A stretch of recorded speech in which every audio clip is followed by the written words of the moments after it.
Hi friends, welcome to Telugu tech den. నేను కార్తిక్, మీ tech మిత్రుడు. సో వీక్ నుంచి వీడియో పెట్టలేదు. అదేంటంటే సిస్టమ్ కొంచెం ప్రాబ్లం వచ్చింది. సో నేను దాన్ని రీసెట్ చేసుకొని కొంచెం రిపేర్ చేసుకునేసరికి కొంచెం టైం పట్టింది అనమాట. సో ఇప్పుడు ఈరోజు ఏంటంటే నేను MySQL అనే డేటాబేస్ ఎలా ఇన్స్టాల్ చేయాలో ఈరోజు వీడియోలో మనం చూద్దాం ఫ్రెండ్స్. సో ముందుగా మనం ఏం చేయాలంటే, మీ దగ్గర ఏమైనా బ్రౌజర్ ఏదైనా ఉంటుంది, ఫర్ ఎగ్జాంపుల్ క్రోమ్ కానీ మైక్రోసాఫ్ట్ ఎడ్జ్ కానీ ఏదైనా మీరు వాడే ఏదో ఒక బ్రౌజర్ అనేది ఓపెన్ చేసుకోండి ఫ్రెండ్స్. సో ఇలా ఓపెన్ చేయగానే ఫస్ట్ ఇక్కడికి వెళ్ళి మనం MySQL డౌన్లోడ్ అని క్లిక్ చేయండి. ఓకే, సో ఇక్కడ మీకు MySQL డౌన్లోడ్స్ అని కనిపిస్తుంది. సో దీన్ని క్లిక్ చేయగానే ఈ విధంగా మీకు పేజ్ అనేది ఓపెన్ అవుద్ది అనమాట. ఓకే, సో ఇలా కిందకి వెళ్ళి ఇదేంటి ప్రెస్ చేయకండి ఫ్రెండ్స్. అలా కిందకి వెళ్ళి ఇక్కడ చూసారా MySQL కమ్యూనిటీ GPL డౌన్లోడ్స్ అని ఉంది కదా, దాన్ని క్లిక్ చేయండి. ఓకే, డిఫరెంట్ ఆప్షన్స్ అనేవి మనకి ఇక్కడ ఉంటాయి. సో అదేంటంటే మనం విండోస్ డౌన్లోడ్ చేయాలనుకుంటున్నాం కాబట్టి MySQL ఇన్స్టాలర్ ఫర్ విండోస్ అని ఈ ఆప్షన్ క్లిక్ చేయండి. ఓకే, సో ఇప్పుడు ఇలా క్లిక్ చేసిన తర్వాత ఈ విధంగా మీకు పేజ్ అనేది ఓపెన్ అవుద్ది అనమాట. ఓకే, సో మీరు ఏంటంటే ఇది ఇక్కడ ఈ ఆప్షన్ చూసారా 353 MB అని, ఈ యొక్క ఆప్షన్ అనేది మనం సెలెక్ట్ చేసుకోవాలన్నమాట. ఓకేనా, మీ సిస్టమ్ 32 బిట్ అయినా 64 బిట్ అయినా ఇది మనకి సపోర్ట్ చేస్తుంది అనమాట. సో ఇదే డౌన్లోడ్ చేసుకోవాలి మీరు. సో ఇప్పుడు ఏంటంటే click on download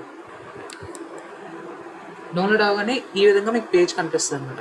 so friends, మీరు అకౌంట్ క్రియేట్ చేసుకోవాల్సిన అవసరం లేదు. ఒకవేళ మీరు ఇంకేస్ చేయాలనుకుంటే చేసుకోవచ్చు. సో నాకు ఇవేమొద్దు, ఓన్లీ డౌన్లోడ్ కావాలనుకున్నారు అనుకోండి, క్లిక్ ఆన్ డౌన్లోడ్.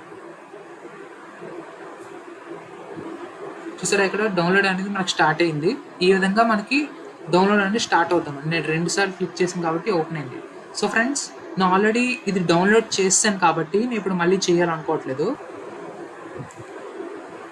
ఇప్పుడు ఒకసారి మనం డౌన్లోడ్ చేసిన దానికి వెళ్దాం అనమాట. ఓకే, సో ఇప్పుడు click on download. So friends, ఇక్కడ మీరు అబ్జర్వ్ చేస్తే ఇక్కడ MySQL కమ్యూనిటీ అని ఉంది చూసారా, ఇదే మనం డౌన్లోడ్ చేసింది. మీరు డౌన్లోడ్ చేయగానే ఈ విధంగానే కనిపిస్తుంది అనమాట. సో ఫ్రెండ్స్, ఇప్పుడు ఒకసారి దీన్ని క్లిక్ చేద్దాం.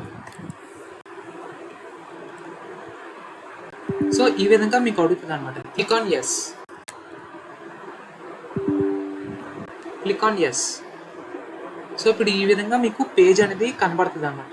సో ఫ్రెండ్స్, ఇక్కడ మీరు ఏం చేయగలదు, కస్టమ్ అని సెలెక్ట్ చేయండి. అంటే మనం ఏంటంటే ఇన్స్టాల్ చేస్తున్నాం ఏంటంటే మనకు కనబడాలి కాబట్టి కస్టమ్ అని సెలెక్ట్ చేసి click on next. So friends, ఇక్కడ మీకు 3 ఆప్షన్స్ ఇలా కనిపిస్తాయి. సో మొదటిది ఇలా మీరు క్లిక్ చేయండి. నేను చేస్తున్నట్టు చేసి దీన్ని క్లిక్ చేసి ఇక్కడ యారో మార్క్ సింబల్ అని చూసారో దీని మీద యాడ్ చేయండి. ఇటు వస్తుంది అనమాట. ఓకే, అండ్ అలాగే ఇప్పుడు ఇక్కడ అప్లికేషన్స్కి వెళ్ళండి.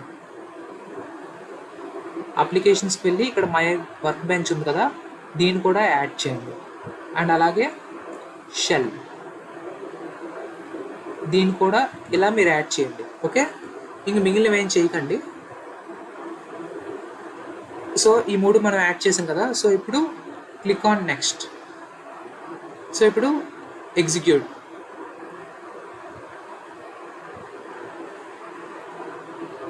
ఇప్పుడు ఆ 3 ఇన్స్టాల్ అవుతూ ఉంటాయి అన్నమాట. ఓకే, సో ఫ్రెండ్స్, ఇప్పుడు పూర్తిగా 3 కంప్లీట్ అయ్యాయి కదా. ఇప్పుడు click on next. So friends, ready to configure next. So friends, ఈ పోర్ట్ కానీ ఇవేమీ చేంజ్ చేయక్కర్లేదు, just click on next. And ఇది కూడా సేమ్, మళ్ళీ నెక్స్ట్ క్లిక్ చేయండి. సో ఫ్రెండ్స్, ఇప్పుడు మనం MySQL వాడాలి కాబట్టి ఇప్పుడు మనం ఒక రూట్ నేమ్ అంటే ఒక అకౌంట్ అనేది మనం పెట్టుకోవాలి. సో దానికి ఏంటంటే పాస్వర్డ్ అనేది మనం పెట్టుకుంటాం అనమాట. స్ట్రాంగ్ పాస్వర్డ్ పెట్టుకొని అది చెప్తుంది. సో ఏదో నేను నార్మల్గా ఇస్తున్నాను. So click on next and ఇప్పుడు నెక్స్ట్ క్లిక్ చేయండి. అండ్ మళ్ళీ అలాగే same next, execute. So friends, click on finish, మళ్ళీ నెక్స్ట్ కొట్టండి and click on finish. So ఇది అవగానే ఈ విధంగా మనకి చూపిస్తుంది అన్నమాట. ఓకే, సో ఫ్రెండ్స్, ఇప్పుడు ఏం చేయాలంటే మనం ఫస్ట్ ఏంటంటే సి డ్రైవ్కి వెళ్ళండి. సి డ్రైవ్ నుంచి ప్రోగ్రామ్ ఫైల్స్లోకి వెళ్ళి MySQL ఉంది కదా, దాని మీద క్లిక్ చేయండి. ఇక్కడికి సర్వర్లోకి వెళ్ళి ఈ బిన్ ఉంది కదా, ఈ బిన్ సెలెక్ట్ చేసి ఈ పాత్ మొత్తాన్ని కాపీ చేయండి అనమాట. ఓకే, నేను కాపీ చేసిన వెంటనే సో ఇది మనకు ఓపెన్ అయింది కదా. సో ఇది కాస్త పక్కన పెడదాం. ఇక్కడికి వెళ్ళి environment variables, edit the environment variables. So ఇప్పుడు ఇది క్లిక్ చేసిన వెంటనే ఎన్వైర్న్మెంట్ వేరియబుల్స్ అని ఆప్షన్ అని మనకి ఓపెన్ అవుద్ది అనమాట. ఓకే, సో ఇక్కడ మనం ఈ పాత్ అని సెలెక్ట్ చేసుకొని ఎడిట్ కొట్టండి. సో ఇప్పుడు న్యూలోని మనం అక్కడ కాపీ చేసిన పాత్ అనేది ఇక్కడ మనం పేస్ట్ చేయాలన్నమాట. ఓకే, ఇలా పేస్ట్ చేసి క్లిక్ ఆన్ ఓకే. ఇప్పుడు click on okay. Okay, so ఇప్పుడు ఎన్వైర్న్మెంట్ వేరియబుల్స్ అనేవి మనం ఇక్కడ సెట్ చేసాం అన్నమాట. ఓకే, సో ఇప్పుడు ఏం చేయాలంటే ఒకసారి మనం కమాండ్ ప్రాంప్ట్ ఓపెన్ చేసి MySQL -version అని సెలెక్ట్ చేయండి. సో ఇప్పుడు MySQL అనేది ఈ విధంగా ఇన్స్టాల్ అయ్యి ఏ వర్షనో మనకి ఇక్కడ చూపించింది అనమాట. ఓకేనా, సో ఇది MySQL ఇన్స్టాలేషన్ ఫ్రెండ్స్. సో ఇందులో మీకు ఏదైనా డౌట్ ఉంటే నాకు కింద కామెంట్ రూపంలో తెలియజేయండి. మీ ప్రతి డౌట్కి నేను ఆన్సర్ అనేది ఇస్తాను అనమాట. సో ఈ విధంగా మనకి ఈ యొక్క వర్క్ బెంచ్ అనేది ఓపెన్ అవుతుంది. సో ఇప్పుడు ఇది ఓపెన్ అవ్వాలంటే మనం పాస్వర్డ్ ఇందాక మనం ఇచ్చాం కదా, అది ఇక్కడ ఎంటర్ చేసి క్లిక్ చేశాను అనుకోండి, ఈ విధంగా వర్క్ బెంచ్ అనేది మనకి ఓపెన్ అవుతుంది అనమాట. ఓకే, సో ఇది ఫ్రెండ్స్, మీకు ఏదైనా డౌట్ ఉంటే నాకు కింద కామెంట్ రూపంలో తెలియచేయండి. మీ ప్రతి డౌట్కి నేను ఆన్సర్ అనేది ఇస్తాను తప్పకుండా.